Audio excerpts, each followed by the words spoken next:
Hi everyone, Dr. Melissa here, and today we're going over bunion exercises, how to shrink bunions naturally. And you're gonna wanna stick around until the end to see if you're doing this one thing wrong.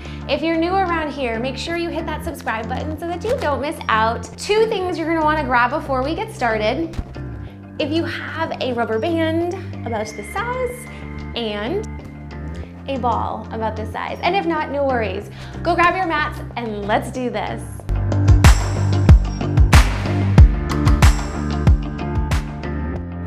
All right, let's get rid of those bunions. I have 5 different exercises plus a bonus one all the way at the end.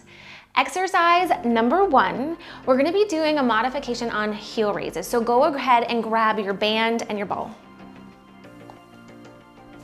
Throughout the exercises today, I'm gonna be talking about pressing through the mound of your big toe, which is right here. I'm gonna have you take the ball, place the ball in between your heels. The rubber band is gonna go around your big toes. Both of these are to help with the control of the exercise. You're pressing through the mound of your big toe. Spread the toes, keep them nice and relaxed. If you wanna grab hold of something, you can help for your balance. And then we're gonna squeeze the ball. Make sure we're rolling off that mound of your big toe, come up and then back down. Things you want to be careful of is not gripping with your toes, and you want to make sure you're not rolling to the outside of your feet, which the band and the ball help with. Keep squeezing the balls, those big toes are facing forward, and then just gently coming up and down. Exercise number 2. We're going to be working on the tiny little muscles in the bottom of your feet called those foot intrinsics. So I want you to take a peek first down at your feet. Notice what's going on. What are your toes doing? And we're gonna start by keeping your 4 smaller toes down, and you're gonna lift your big toe up. And then peek, see what's going on. Lower the big toe back down, and then lift that big toe up and back down. I definitely have to work more on my left side. My left foot's doing something funky. But you want to observe those little differences from side to side. Keep pressing through the mound of your big toe. Good. And then we're going to switch. You're going to leave your big toe down and the other toes up. Good. Try to keep your feet relaxed. You don't want the knees coming in or using your legs. You're just trying to use the muscles in the bottom of your feet. The more you practice, the easier this will get. The more control you're gonna have with your feet. And fun little fact, the more you work the muscles in the bottom of your feet, you're also working your entire core system, because the muscles that innervate the nerves at your foot are the same that work for your pelvic floor. All right, one more for the toes. You're going to try to spread your toes as far apart as you can, and then lower them back down. Good, spread those toes as far apart as you can. Peek again, see what's going on at the feet. If they're not spreading, I promise, the more you practice, the easier this one will get. And then lower them back down. This is a great one because when you're doing exercises or throughout your day standing, you might notice that you grip your toes. If you're just, anytime you're standing up, press through the mound of that big toe, spread the toes, lower them back down. So I love these different feet intrinsic exercises because you can sprinkle them in throughout your day. Exercise number 3, we're gonna work on loosening up our calf muscle. Go ahead and grab that ball again, and you're gonna come down to the ground, and we're gonna take the ball and just place that ball down on the ground. And you're looking for any tender spots along your calf, maybe rolling in or out.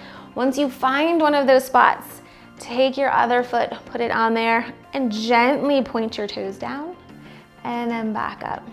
Point down and back up. You wanna be careful with this myofascial release technique. More is not necessarily better. About 30 or 60 seconds in each spot, that's enough to hydrate those tissues. And then I would find another spot, maybe looking for 2 or 3 spots throughout your calf, and then you can switch over to the other leg. Good, let's find one more spot on this side. Trying not to tense up, use that breath in and out. You can even do some circles with that foot. And then see if you notice a relationship between which toes move more and the tightness in the back of your calf. And then we'll just switch it over towards your other calf. Look for that tender spot. Once you find it, take the other leg on top and point it down and back up. See how this side feels compared to your other side. And keep with that breathing. Try not to grip anything, holding really tight. Exercise number 4, we are going to be working on the control and stability in our hips, our feet and our hips and our core. Everything is connected. So standing on your left leg, I want you to really press down through that mound of your big toe. Think of squeezing that glute. We're gonna think of gently dropping the rib cage down like we're leaning forward from our ankle. It's gonna help fire up our glute and our core with this. You're gonna take your right foot. Option 1 is to keep that right foot tapped down. Option 2 is you can lean forward. You wanna make sure your hips are facing the ground. Make sure you're not gripping with the toes. Keep spreading. Keep that rib cage down. We're breathing out. Holding here, we're firing up that outside of the left glute. Good. And then from here, you're gonna take your right hip and peel your right hip open towards the ceiling, and then slowly drop it back down. Good. Rotate that hip, come up, and then slowly drop your hip back down. Good. Bring that hip lifted up and back down. You want to feel that burning on the outside of that left hip. Keep reaching through your back right heel. And you can always hold on to something too. You're still going to be working those muscles. Spread your toes, and you're going till you feel the burn there. Spread your toes. Let's do one more on this side. Good. And then bring it back down. We're gonna switch to the other side. So pressing into your right foot, mound to your big toe, spread the toes.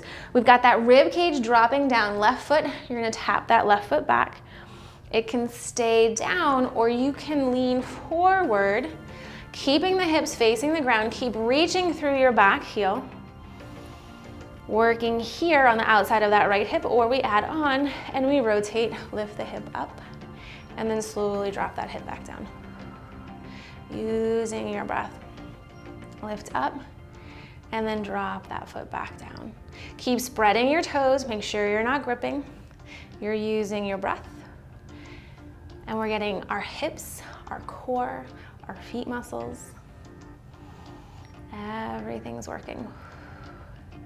Notice the stability and control you have on one side compared to the other. Awesome, let's do one more on this side. Keep reaching through your back left heel. Rib cage stays dropped down.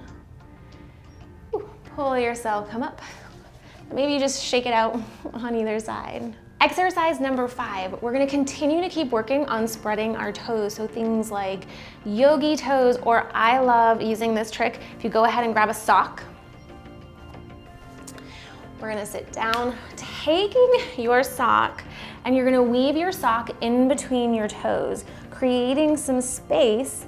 And this is a great one you can do throughout the day. Leave them in. And it works on spreading out those toes. For my last tip, the bonus tip, as promised, stop wearing super, super narrow shoes all the time. Yes, do I wear shoes like this once in a while? Absolutely, but I love being in really wide toe box shoes so that my toes are able to spread apart. I can use the muscles in the bottom of my feet, and it stops, like these toes, it stops them from pushing in.